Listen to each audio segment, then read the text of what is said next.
I'm here now with Matt Darrella. You oversee content partnerships, but also revenue, which means you're here at Adweek and you're talking to advertisers, and there have been so many negative headlines, whether it's the spam or the fake news or going viral on Twitter or election manipulation. How are you addressing these with advertisers, and have all these negative headlines impacted ad sales? Yeah, I mean, if you look back to our previous quarter, our ads business is incredibly strong right now, growing at over 27% year on year.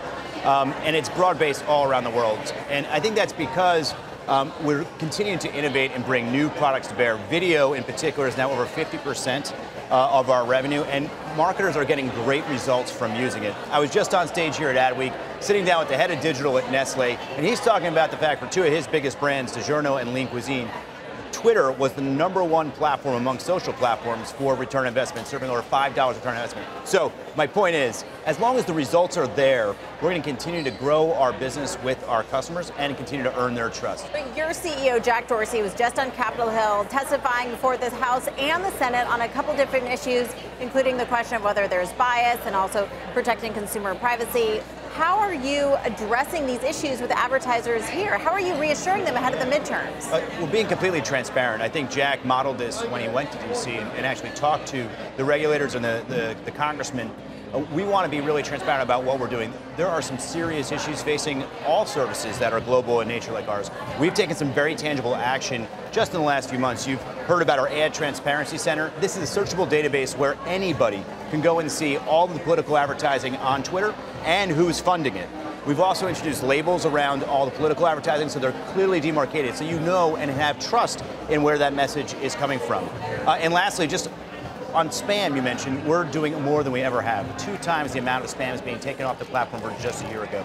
So these are the steps we're taking. This is what we're talking to marketers about and content partners about to continue to get better. So with the midterm elections just around the corner, can you reassure advertisers that their ads, their content is not going to be next to issues that sort of threaten their brand safety, and that there won't be election manipulation? 100%. So, I mean, a big part of philosophically how we design the platform is so that the control goes in the hands of the advertiser. So we have targeting that allows you to target just specific conversations. If you're a brand who wants to connect with the NBA and all the conversation happening around that, that's something that our tools allow you to do. You know, I'm in charge of content partnerships, as you mentioned. Our content business has been flourishing. We're helping partners grow their business.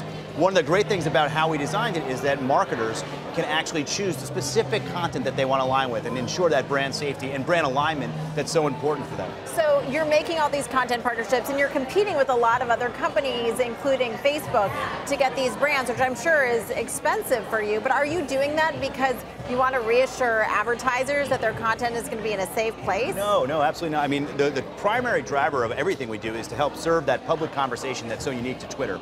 And great content, whether it's the World Cup highlights that we had every single goal here in the US from the World Cup with Fox, is a great place for us to get video and bring that public conversation around it.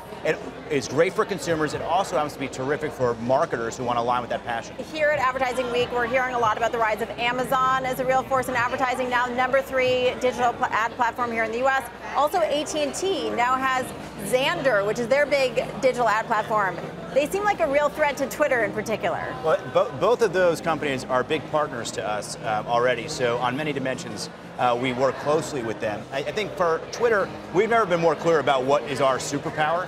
We have the most valuable audiences when they're most receptive. If you're going to launch something new, Twitter is the place to start because we have those valuable audiences when they're most receptive.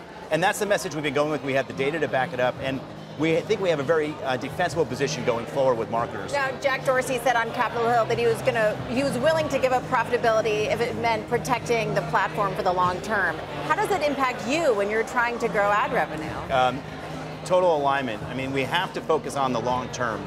And really what's been incredibly encouraging is hearing from some of the most important, influential CMOs around the world supporting us as we make the decision to focus on the health of the service in the long term. Keith Weed came out and tweeted about it. Some of the decisions that we're making, of making the hard decisions that might impact short-term metrics, but ultimately it will be the right thing for the platform in the long term. We're getting a lot of support, and we have a lot of conviction about doing that because we think it's the right thing for Twitter long term.